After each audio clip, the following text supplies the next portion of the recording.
갈수록 떨어지는 출산율에 윤석열 대통령이 오늘 인구 국가 비상사태를 선포했습니다.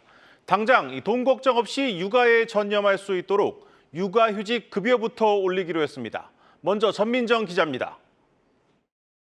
현재 육아휴직을 쓰면 정부로부터 받을 수 있는 돈은 최대 월 150만 원. 지난 2017년 이후 8년째 이 금액인데 같은 기간 정규직 월 평균 임금은 27%나 올랐습니다.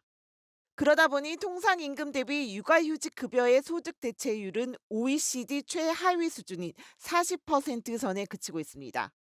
소득 걱정 없이 누구나 육아휴직을 쓸 수 있어야 출생률을 높일 수 있다는 지적에 정부는 급여 상한부터 손봤습니다.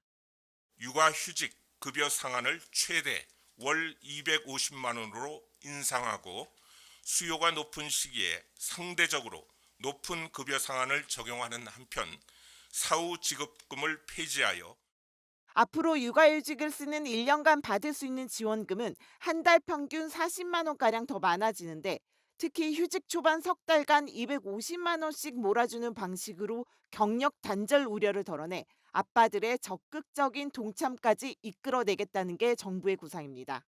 하지만 육아휴직 급여 상한을 올린다 해도 여전히 소득 대체율은 60%대에 불과. 아빠들이 선뜻 육아휴직에 나설 수 있을지는 미지수입니다.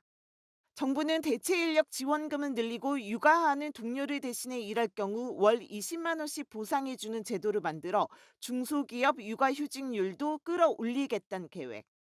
다만 전문가들은 70만 원에 불과한 육아휴직 급여 하한액도 함께 올리고 대체 인력 채용을 쉽게 해주는 등 대기업과 중소기업 간 육아휴직 사용에 형평성을 맞추는 대책도 필요하다고 지적합니다. 육아휴직은 그 사업장 환경에 따라서 다르잖아요. 신청할 수 없는 데가 있고 대체 인력을 확보해 주는 거 이런 문제를 해결하지 않고 그 금액을 올려봤자 뭐 금액 올려준다고 신청하는 사람이 얼마나 늘어나는지 한번. 육아휴직 급여가 나가는 고용보험기금은 이미 3조 원 넘게 적자인 상황. 올해도 대규모 세수 펑크가 예정된 가운데 추가 현금 지원을 위한 재원 마련도 남겨진 과제가 됐습니다. 한국경제TV 전민정입니다.